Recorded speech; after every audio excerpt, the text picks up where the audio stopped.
Live from the Dunkin' Donuts Iced Coffee Lounge. Welcome to our exclusive vinyl listening party. Vinyl, isn't that the coolest? I love it. So why don't I bring the three Donnas to the stage right now. Please welcome LaShawn's Diva Donna, Mary Gaines, and winner of the Tony for Best Actress in 2006 for The Color Purple. Please welcome to the stage. Donna number 2, Ariana DeBose, who is Disco Donna. Please welcome to the stage. And Storm Lever, she's Duckling Donna and Mimi. Welcome to the stage. Hi, ladies. How are you guys? Hi. Good. How you doing? I'm great. How are you all doing? Great. Good. Yeah. Thank you so much for being here, and thank you for this wonderful, wonderful show. When I went to see it, I laughed, I cried, I danced. I learned new things about Donna Summer. And LaShawn, I'm going to start with you. LaShawn's. I'm going to start with you. What can people expect to find out in more depth about Donna Summer from this show? Well, typically when people come to the show, they're coming because they love her music and they want to dance and they want to celebrate a certain time in their lives, which is what we hear a lot about. But when they get there, the number one thing that people say when I greet them at the signing line is that they didn't know her story. They didn't know how tough her story was. They didn't know what she survived and how she thrived even under so much tragedy in her life and struggle. And she dealt with an awful lot of rejection and control and subjugation, and she still was able to be this queen of disco in spite of it all. That was one thing that I found that I had no idea how much she had to endure. Yes. And what inspired me as a child is I saw this woman who looked like me, and she was up there doing things I hadn't seen people do, and I'm like, did not realize what it took for her to get there in order to be able to inspire me. What's the fun atmosphere like there, Storm? And like, do people actually really get up and sing and dance? Oh my gosh. By the time we get to Last Dance, we get to the point where I want to hand over my microphone because they know these lyrics better than I do. They're dancing just as hard as I am. So what's great is, we do experience a lot and go through this woman's journey, and it is tragic for a lot of this show. But by the time we get to those last two numbers, it is only joy. It's a reminder of why we come to the theater. It is for that joint experience to celebrate something, and to do that with an audience that loves this music just as much as we do is incredible. Well, I know at first I was kind of shy about singing, like I want to sing every song, and I even tried to sing the songs I didn't know, the original new songs, and I'm like, that's what this is here for. What was it like, Ariana, in terms of creating this new album with the songs from the show, recording these songs forever? What was that like? What was the process like? Oh, it was incredibly challenging. We were recording this album while we were opening the show, so we were vocally taxed working on her music. And the thing about Donna, what makes her so wonderful, is she was a one-take wonder, Yeah. She would go into the studio and sing a song, and it was rap because she didn't need to touch it anymore. She did the thing. Whereas we sing every single one of those one-take wonders in succession. And we were doing that over and over and over again, and recording at the same time. But it was so rewarding and so fun. The atmosphere was great. We were working with an incredible team. And, Ron Melrose, who was our music, was he our arranger or music supervisor, I believe, was really working with us to tailor her music, not only to be authentic to what Donna created originally, but to help us, channel her within our own voice. And that doesn't always happen. Some music producers will say, no, you need to sound exactly like her. Oh, wow, that's good. But then what's the point of doing a new album? Because Exactly. she already has done it, Exactly.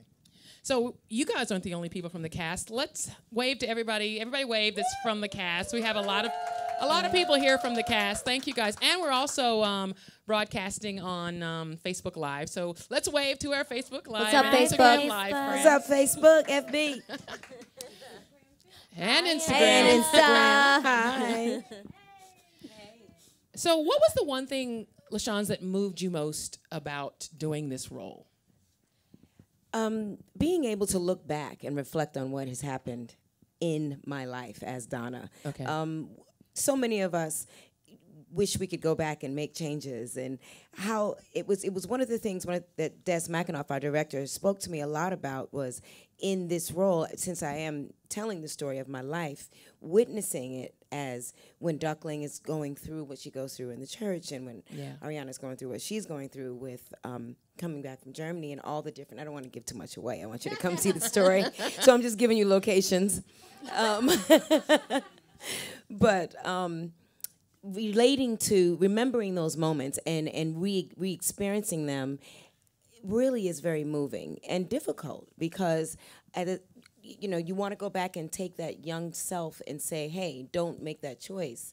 And as Donna, looking back, just telling the story and trying to bring the audience in on this same journey, I'm also telling the story, but I'm also reliving it, and that's probably the most challenging.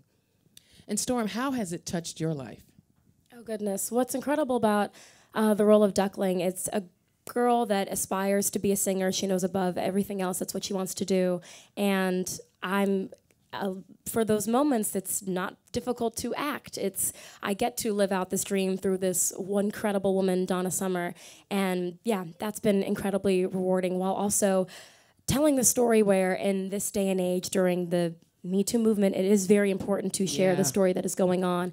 And it's become more and more important with every passing day that this story needs to be told, and I feel so privileged to have a voice and share the story, and to have the audience attention for those moments and share the story, and yeah, it's been very rewarding. And Ariana, you do a lot of dancing as well, and we kind of talked about, we're both from North Carolina, talked about your dance background. Tell us about bringing that to the stage as well. Well, it's I'm really fortunate to have found a team who allowed me to use that strength in creating the version of this character, because anyone who knows and loves Donna Summer, she won't twirling up there. She was grooving, she was having a really good time, but whereas I'm a trained dancer and I do give you splits and kicks and pirouettes and things, and I use that as a means of storytelling, of a means of showing you how free she felt. And how in her body she felt, or how she grew to be in her body, and being able to dance this music is nothing short of a thrill for me. It's like we were just standing here listening to the vinyl, and Storm said, "You'd think I get tired of dancing to these songs." And you don't. You really don't. You don't. So it's a privilege for me and to be able to storytell in this way, because it's not often that a woman of color, let alone a triple threat, gets to storytell and not only act and sing, but dance at this level. Yes. Yeah, it's pretty fun. She's incredible. She is incredible. She's All incredible. of you are incredible. All of you are incredible. Thank you. Yeah, we do have a fierce company. They are dynamic, Of powerful. predominantly women, which is really feels. Yes. So this is for all three of you. What's your favorite Donna Summer song? That's a hard one, I know. Okay, let's Choosing your favorite children. Okay. Mine's stayed the same. Mine is Enough is Enough. Okay. It is powerful. It is dynamic. It is it's so fun. It has that beat in the background that keeps going and trudging along, and yet is a party song, but is also celebrating a woman's strength, and that I love. That's so true. Mine changes all the time. But, I'm constantly like, nothing beats that Love to Love You groove, because it's raunchy and sexy, but just like, kind of what you want things to feel like. Yeah. Yes. Makes me happy. My favorite Donna Summer song is not in the show, I have to admit. Really? Yes. Mine either, to be honest with you. It's State of Independence. Oh my God, that's mine! Oh, come on now. That's crazy. Yeah. I love that song. Yeah. My favorite song in the show, though, honest to God, is Dim All the Lights. Oh, wow. That's my favorite. Dim All the Lights. It would be hard for me. It'd be like picking your favorite child. Exactly. Yeah, you can't. You just can't do it. And if I were to sit down in the Dunkin' Donuts iced coffee lounge and have coffee with a celebrity, I would probably want to do it with Donna Summer. Who would, either of you, all of you, if you were to sit down and have coffee with someone dead, alive, famous or not, in the Dunkin' Donuts iced coffee lounge, who would you have coffee with? Go ahead. I know my answer. Mine might be a little controversial. I love to understand people, understand those that I don't necessarily have a lot in common with, and so mine would probably be our current president, to pick his brain and to understand a little bit more and have an honest chat and try to get into, his head. I like that. That is so brave. Oh man, I don't know if I'd have the courage to let that one right there. Wow. Do you have an answer? I do. You go. Nelson Mandela. Yeah. That's a good one. I'd want to talk to Nelson Mandela. I want to know. There are two, actually, Nelson Mandela and Gandhi. Yes. They're the two that I would like to talk to, because I just would like to know. Actually, and Eleanor Roosevelt, there are three. I know. There's a few. Just because I just want to know the spirit of a man that powerful, of a human being. Those three, where they drew that spirit from. I like that. Well, we could do a joint coffee date with Eleanor, because she's a huge inspiration to me. I'm fascinated with the life she lived, and how she was able to influence policy whilst being the first lady, and didn't hide it though. She wasn't flying under the radar. She was really fierce. Actually, she was the leader of the She free was the world leader at of the the free time. world, and She nobody really knew was. it. He did. Thank God. Right. Henrietta Lacks.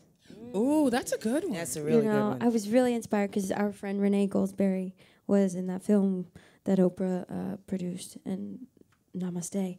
But I'm just so fascinated about, how a woman could influence the world in such a way, and the world of medicine, not have any real idea, but it's I want to know about your world and how she truly felt about that, if she even could fathom, I'm fascinated. Yeah, I like that. Live from the Dunkin' Donuts Iced Coffee Lounge.